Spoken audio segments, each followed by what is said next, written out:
పగతో రగిలిపోయే ప్రతి ఒక్కరూ చెప్పే మాట ఇది. ప్రేమగా ఆలోచించుడు, నిన్నెవ్వరూ వదలరు. అయోధ్య లంక ప్రేమగా ఉండే వాళ్ళని గుండెల్లో పెట్టుకుని చూసుకుంటుంది.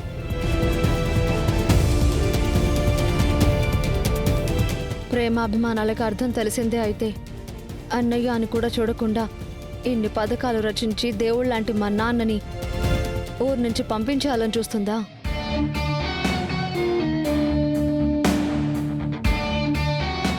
వారిని ఊరు నుంచి పంపించడం నీకు ఏ జన్మకి సాధ్యం కాని పని. కానీ నువ్వు నీ కూతురు కోసం మొదలుపెట్టిన M-RAM డాన్స్ స్కూల్ ఎప్పుడు పీకేస్తున్నావో చెప్పు.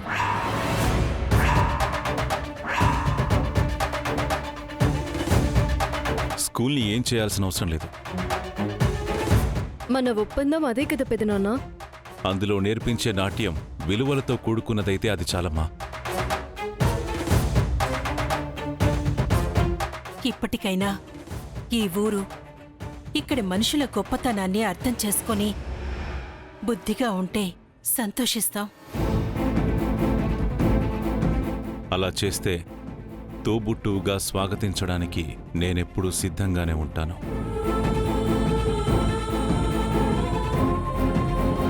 బుద్ధిగా మారితే మేఘాతో ఫ్రెండ్షిప్ చేయడానికి మాకేం అభ్యంతరం లేదు.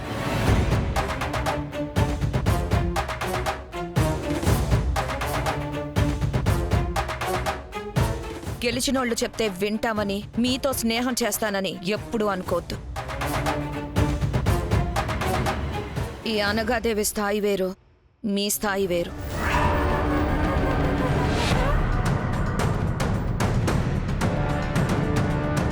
నీ నోడిపోయింది ఆఫ్టర్ ఆల్ డాన్స్ పోటీల్లోనే, లైఫ్లో కాదు. అయినా ఓడిపోయానని ఒప్పుకుంటాను. మరి నీ సంగతేంటి? 10 ఎకరాల పొలంలో గుడి కట్టిస్తానని ఈ ఊరికి ఎప్పుడో మాటిచ్చావు. మరి అది నిలబెట్టుకున్నావా?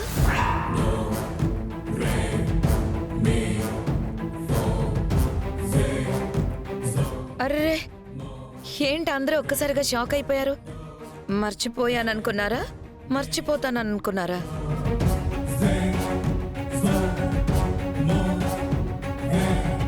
ఇప్పటికే అదే మాట మీద ఉన్నారు.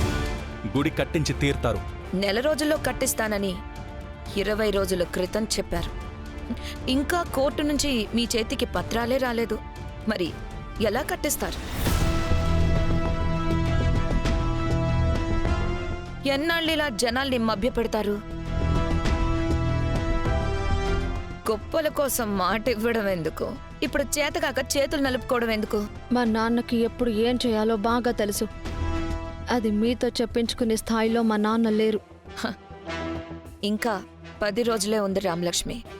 ఈ 10 రోజుల్లో ఏం చేస్తాడో చెప్పమను.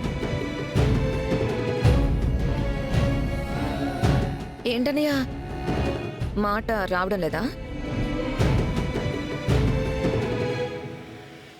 మాట మీద నిలబడతావు కదా, మరి ఆ మాట నిలబెట్టుకుంటావా లేదా? ఇప్పుడు చెప్తున్నాను, నేనిచ్చిన మాటకింకా 10 రోజులు సమయం ఉంది.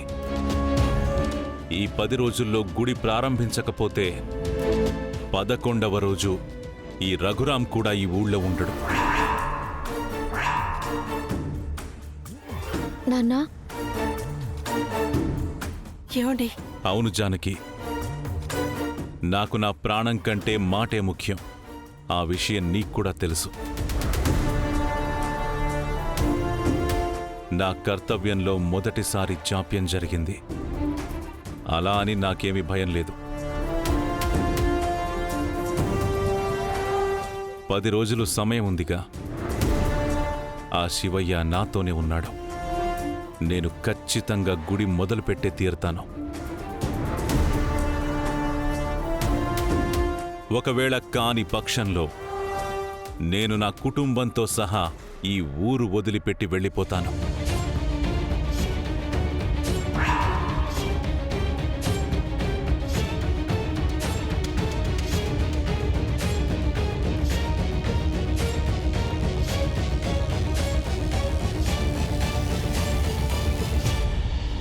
So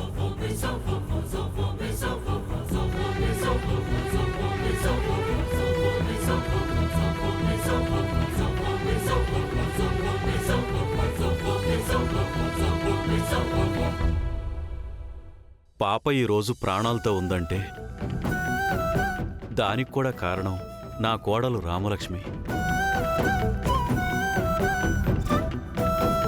మీ కూతురిగా కాదు, నా కోడలిగా ఈరోజు 10 మెట్లు ఒకేసారి ఎక్కింది. అదంతా మీ పెంపకం వల్లే సాధ్యమైంది బావుగారు. అత్తారింట్లో పుట్టింటోళ్లకి చెడ్డ పేరు రాకుండా చూసుకో అని ఒకే ఒక్క మాట జానకి రామాతో చెప్పింది.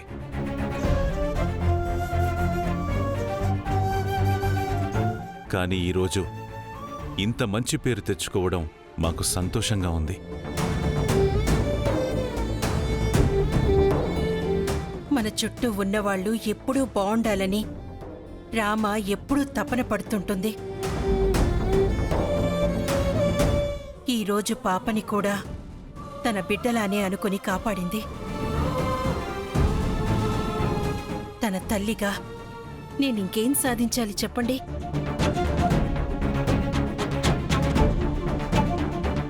నిలువెత్తు బంగారాన్ని నాకు భార్యగా ఇచ్చినందుకు మీకు జీవితాంతం రుణపడిపోయి ఉంటాను మావయ్య.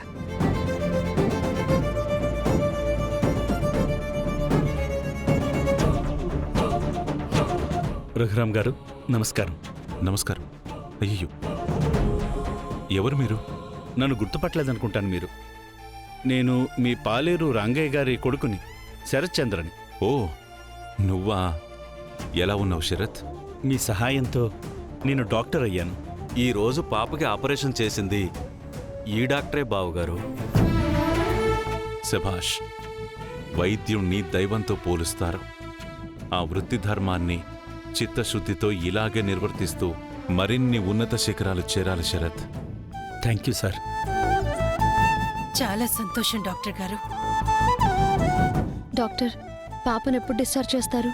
ఈరోజు అబ్జర్వేషన్ నుంచి రేపు తీసుకెళ్ళొచ్చు. మెడిసిన్స్ రాశాను, ప్రిస్క్రిప్షన్ ఫాలో అవ్వండి. సరే డాక్టర్, అలాగే.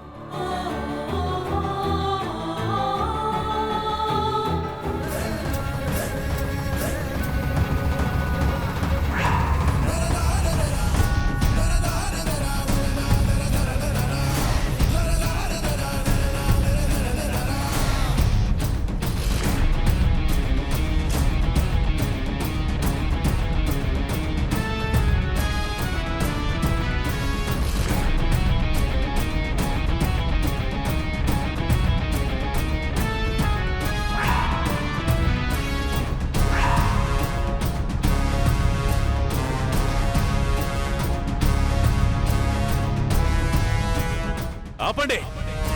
మిమ్మల్ని బయటికెళ్ళండి. దిగండి.